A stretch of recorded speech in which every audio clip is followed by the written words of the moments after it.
Kata Allah Subhanahu wa taala, dan Allah memberikan kepada orang-orang yang Allah kehendaki anak-anak perempuan.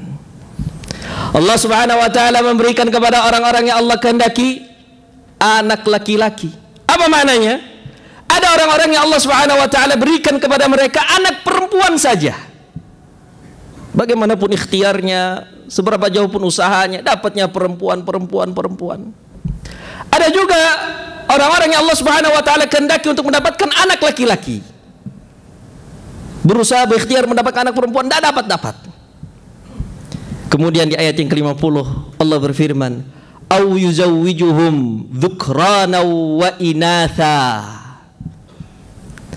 Dan ada juga Allah Subhanahu wa taala terkadang Allah berikan kepada sebagian orang sepasang anak laki-laki dan perempuan. Dia laki-laki dapat, anak perempuan juga dapat. Sebagian tadi hanya anak perempuan, sebagian hanya anak laki-laki, sebagian mendapatkan kedua-duanya. Dan yang lain kata Allah Subhanahu wa taala, "Wa yaj'alu may yasha'u 'aqima." Dan yang lain kata Allah Subhanahu wa taala, Allah jadikan orang-orang yang Allah kehendaki menjadi mandul, tidak bisa punya anak.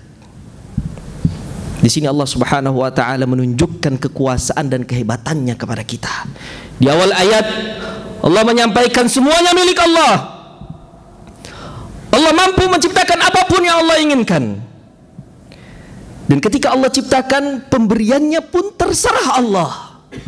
Ada yang diberikan anak perempuan saja, ada yang diberikan anak laki-laki saja, ada yang diberikan anak laki-laki dan perempuan, dan ada yang tidak diberikan anak oleh Allah Subhanahu wa taala. Karena itu kembali kepada masyiatullah, kembali kepada kehendak Allah Subhanahu wa taala.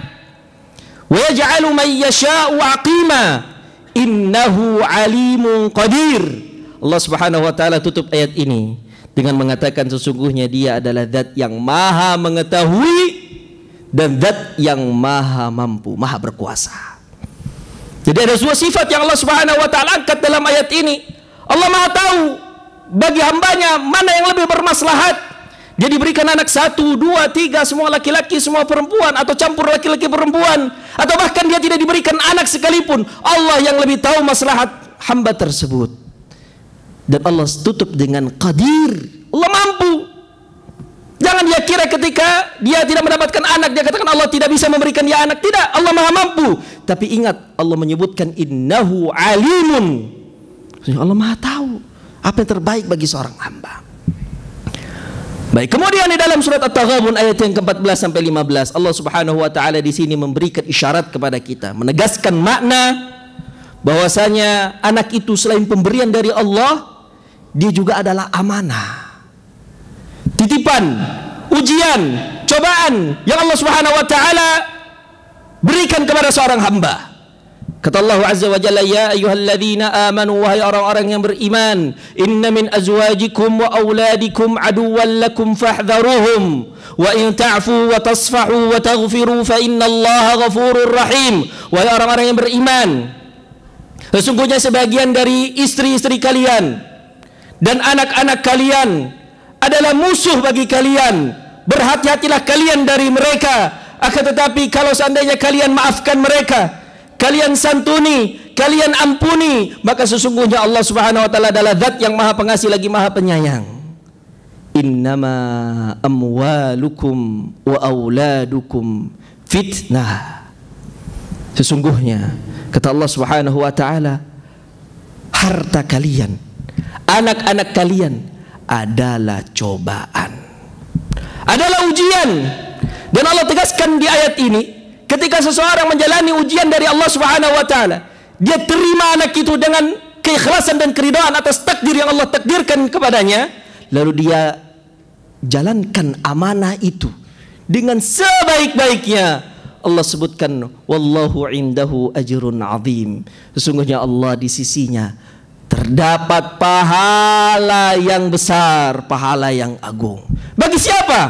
Bagi orang-orang yang dapat melewati, orang-orang yang dapat mengemban amanah yang telah Allah Subhanahu wa taala berikan tadi. Ma'asyiral muslimin, sidang Jumat yang dirahmati oleh Allah Subhanahu wa taala. Kalau kita lihat di dalam surat At-Tur ayat yang ke-25 sampai ke-27, Ini ada dialog antara para penghuni surga. Ternyata para penghuni surga itu ketika mereka masuk ke dalam surga, mereka saling berdialog antara satu dengan yang lainnya. Apa yang mereka bicarakan? Kenangan mereka ketika di dunia. Mereka saling bertanya, apa amalanmu sehingga kamu bisa masuk ke surga sekarang? Apa ibadahmu? Apa yang kamu lakukan dulu ketika di dunia? Bagaimana kondisi kehidupanmu di dunia? Saling bercerita, saling bertukar cerita, saling bertanya. Kata Allah Subhanahu wa taala dalam surat At-Tur ayat ke-25 sampai ke-27, wa aqbala ba'duhum 'ala ba'dhi yatasaalun. Maka sebagian mereka saling berhadap-hadapan dengan sebagian yang lain. Apa yang mereka katakan? Apa yang mereka lakukan? Yatasaalun. Saling bertanya-tanya. Qalu inna kunna qablu fi ahlina musyfiqin. Mereka katakan ketika ditanya, mereka katakan sesungguhnya kami dulu ketika di dunia, ketika kami berada di tengah-tengah keluarga kami, ketika kami berada di tengah anak istri kami sangat khawatir dan kami sangat takut. Allah Subhanahu wa taala di dalam ayat ini memberikan isyarat kepada kita ikhwatal iman, azani Allah wa iyyakum, bahwasanya di antara ciri penduduk surga adalah mereka yang tidak cuek dengan keluarganya. Mereka adalah orang yang selalu khawatir kepada anak istrinya, adalah orang yang selalu memperhatikan pendidikan anak istrinya, adalah orang yang selalu memperhatikan ibadah anak istrinya, khawatir, takut. Tidak nyaman-nyaman saja, tidak diam-diam saja, tidak cuek-cuek saja dengan pendidikan anaknya dan pendidikan istrinya, tidak. Allah katakan qalu inna kunna qablu fi ahlina musyfiqin, kami khawatir, takut. Padahal ada di mana mereka? Di tengah anak istri mereka. Dan kekhawatiran itulah yang mengantarkan mereka mendapatkan ridho dari Allah Subhanahu wa taala, sehingga mereka mengatakan famannallahu alaina wa waqana adzabas samum. Lalu Allah karuniakan kepada kami, famannallahu alaina, Allah karuniakan kepada kami surga, kenikmatan yang abadi, dan Allah lindungi kami dari neraka. Ma'asyiral muslimin sidang Jumat yang dirahmati Allah Subhanahu wa taala, Nabi SAW juga menegaskan kepada kita bahwasanya seorang suami, seorang bapak itu adalah pemimpin di rumah tangganya. Mana ini berkali-kali Nabi SAW sampaikan, sehingga diriwayatkan oleh banyak para sahabat radhiyallahu taala anhum. Kata Nabi SAW, kullukum ra'in wa kullukum mas'ulun an ra'iyatihi. Setiap dari kalian adalah pemimpin. Setiap pemimpin akan dimintakan pertanggungjawaban atas apa yang dia pimpin.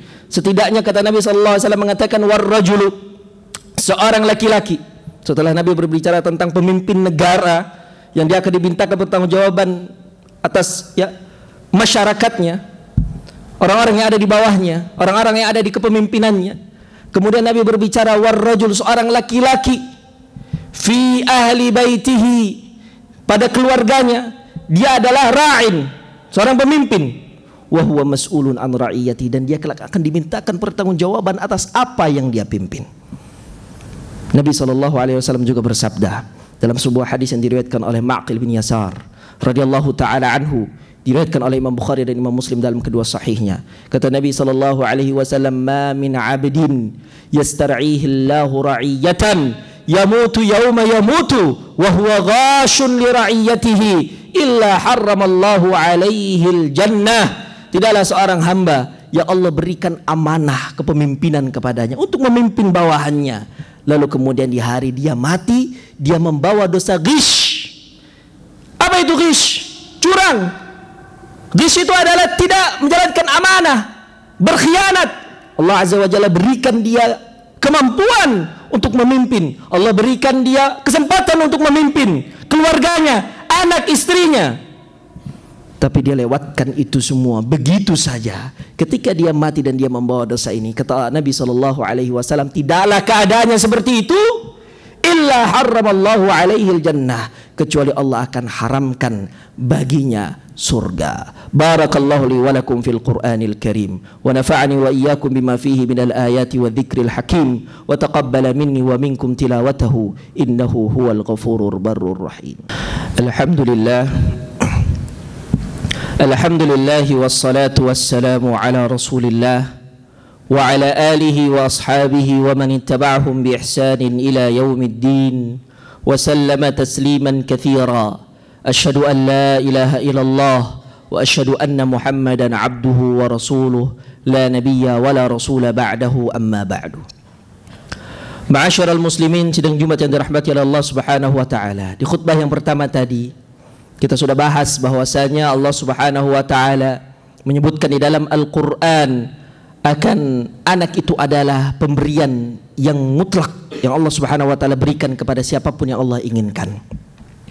Dan kemudian Allah Subhanahu wa taala juga menyebutkan bahwasanya anak itu adalah ujian, cobaan yang Allah berikan kepada orang-orang yang Allah kehendaki. Kemudian kita juga sudah membahas bagaimana Nabi sallallahu alaihi wasallam menyebutkan kepemimpinan di dalam rumah tangga itu ada pada seorang ayah, itu ada pada seorang bapak. Maka di khutbah yang kedua ini mari kita melihat bagaimana Al-Imam Ibnul Qayyim rahimahullahu tabaraka wa ta'ala memperjelas makna-makna ini dengan ungkapan-ungkapan beliau yang sharih di dalam kitabnya Tuhfatul Maudud bi Ahkamil Maulud. Kata Imam Ibnul Qayyim rahimahullahu azza wa jalla, wa kam mimman ashqa waladahu wa fil dhata kabidihi fid dunya wal akhirah. Betapa banyak, kata Imam Ibnul Qayyim, orang tua yang mencelakakan anaknya. Betapa banyak orang tua yang mencelakakan buah hatinya di dunia maupun di akhirat. Dengan apa? Dengan tiga hal yang beliau sebutkan.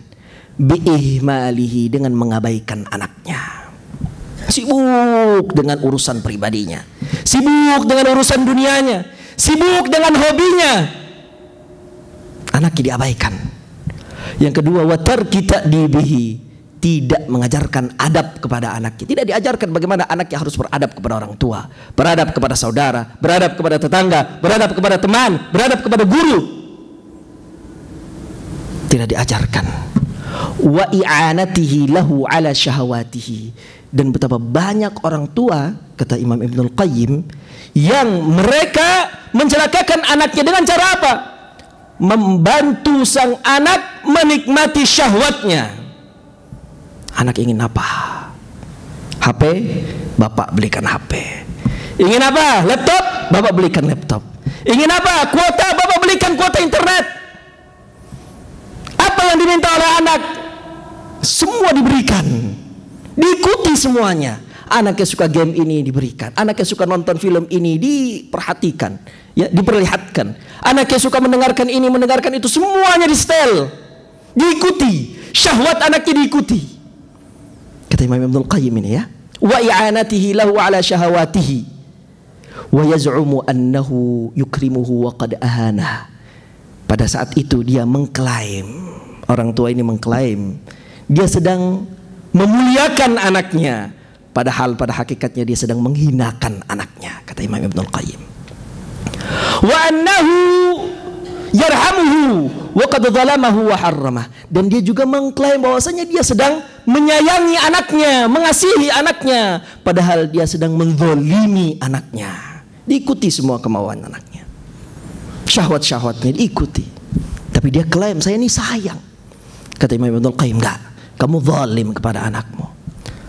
Fafatahu intifa'uhu biwaladihi wa fawwata 'alaihi 'adzahu fid dunya wal akhirah. Dengan sikapnya seperti itu akhirnya dia kehilangan itu pahala-pahala, pundi-pundi amal anak yang seharusnya mengalir kepada dirinya, yang dimana anak itu seharusnya menjadi amal jariah bagi dia.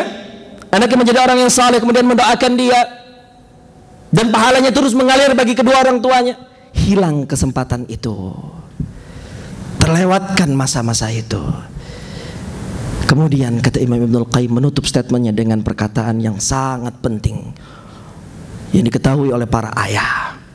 Wa idza tabartal fasada fil aulad ra'aita 'ammatahu min qibalil aba. Apabila engkau mempelajari, melihat, mendetailkan, meneliti lebih dalam kerusakan pada anak-anak, maka engkau akan dapati masalah terbesarnya intinya adalah pada para ayah. Jadi bukan ibu, bukan guru di sekolah, bukan teman-teman, bukan lingkungan. Masalah pertama itu siapa? Bapak, aba, kata Imam Ibnul Qayyim rahmatullahi alaihi. Tapi kita terkadang merasa kita ini mudah menyalahkan orang.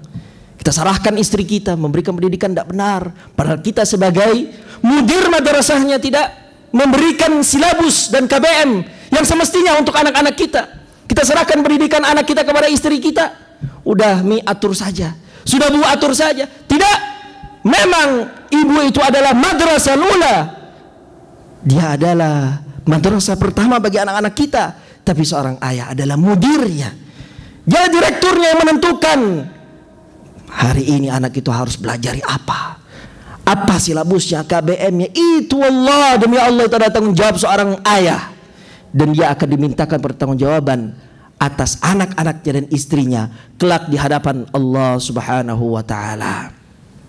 Inna Allah wa malaikatahu yusalluna 'alan nabi ya ayyuhalladzina amanu sallu 'alaihi wa sallimu taslima. Allahumma salli 'ala Muhammad wa 'ala ali Muhammad kama sallaita 'ala Ibrahim wa 'ala ali Ibrahim innaka Hamidum Majid. Allahumma barik 'ala Muhammad wa 'ala ali Muhammad kama barakta 'ala Ibrahim wa 'ala ali Ibrahim innaka Hamidum Majid. Allahumma ighfiril muslimina wal muslimat والمؤمنين والمؤمنات الأحياء منهم والأموات برحمتك يا أرحم الراحمين.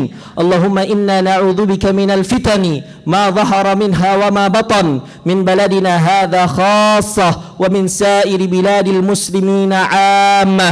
اللهم انصر إخواننا المستضعفين في كل مكان من مشارق الأرض ومغاربها.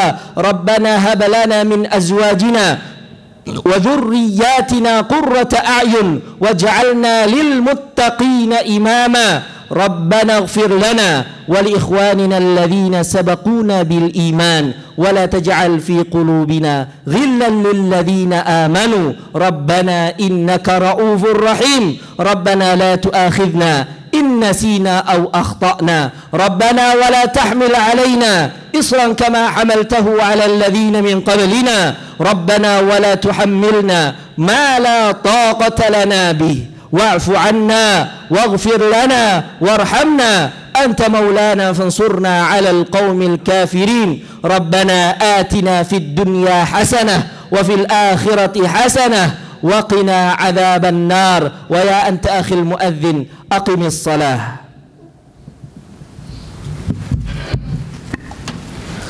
الله أكبر.